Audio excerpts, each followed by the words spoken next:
AIMIM के जो दिल्ली के अध्यक्ष हैं शोएब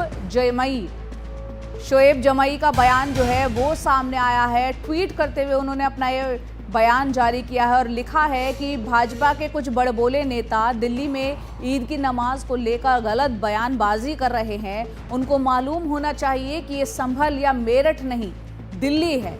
हाँ, सबकी दिल्ली। यहाँ ईद की नमाज भी होगी और अगर मस्जिद में जगह कम पड़ जाए तो सड़क पर भी होगी, ईदगाहों और अपने घर के छत पर भी होगी।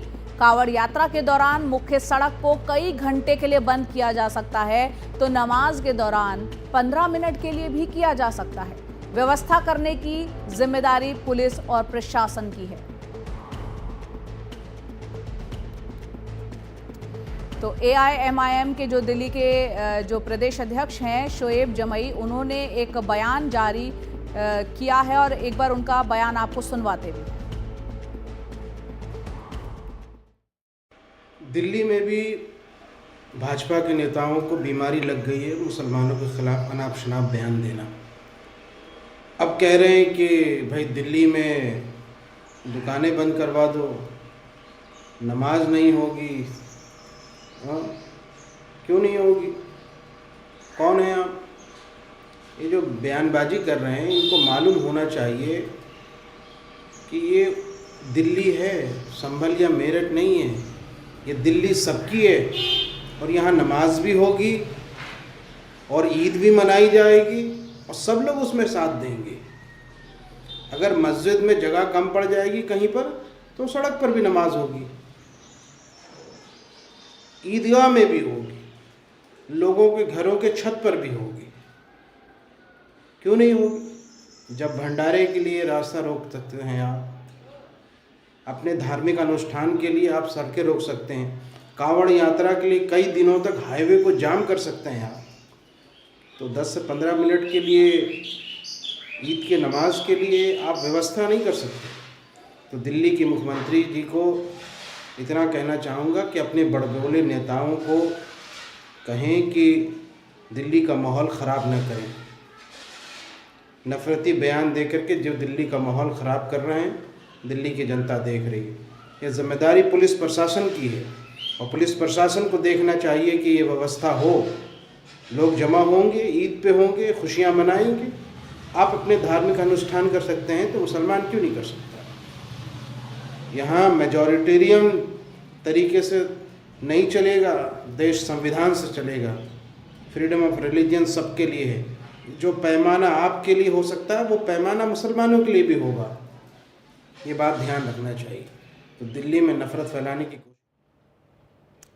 रणवीर हमारे सहयोगी। रणवीर, यहाँ पर एआईएमआईएम के दिल्ली के जो प्रदेश अध्यक्ष हैं उनको आपने सुना। जाहिर सी बात है जो फरमान उत्तर प्रदेश में भी आया है उसकी प्रतिक्रियाएं अलग अलग तरीके से देखने को मिल रही हैं। आज का दिन बहुत अहम है। किस तरह की तैयारियां और निगरानी यहाँ पर की जा रही है उत्तर प्रदेश के अलग अलग इलाकों में? यहाँ तक रही बयानों की बात, पुलिस का अपना तर्क है कि इस तरह के बयान क्यों दिए जा रहे हैं, क्यों सिक्योरिटी अरेंजमेंट्स को लेकर के कहा जा रहा है कि लाइसेंस रद्द कर देंगे, आपका पासपोर्ट रद्द कर देंगे, छतों पर नमाज नहीं पढ़ सकते। पुलिस का अपना तर्क है, नेताओं का अपना अपना तर्क है, अपने अपने राजनीतिक विचारधारा के हिसाब से जो वोट बैंक है, नेता इस हिसाब से अपनी बयानबाजी कर रहे हैं। अब अगर बात करें उत्तर प्रदेश में सिक्योरिटी अरेंजमेंट्स की, 24 नवंबर को संभल में हिंसा हुई, उसके पहले बहराइच में हिंसा हमने देखी। इसके बाद से लगातार जो संभल में अपडेट्स आ रहे हैं या बाकी जगहों पर कुछ आतंकी पकड़े गए थे, उसको देखते हुए यूपी पुलिस की तैयारी ये है कि यूपी के सभी 75 जिलों में सुरक्षा के कड़े इंतजाम किए गए हैं। पुलिस, पैरामिलिट्री, इनको डिप्लॉय किया गया है, गश्त की जा रही है, सीसीटीवी लगाए गए हैं, उसकी रियल टाइम मॉनिटरिंग हो रही है और साथ ही ड्रोन कैमरे से भी संवेदनशील इलाकों को चिन्हित करके ये सुनिश्चित किया जा रहा है कि कोई भी माहौल खराब करने की कोशिश ना करे।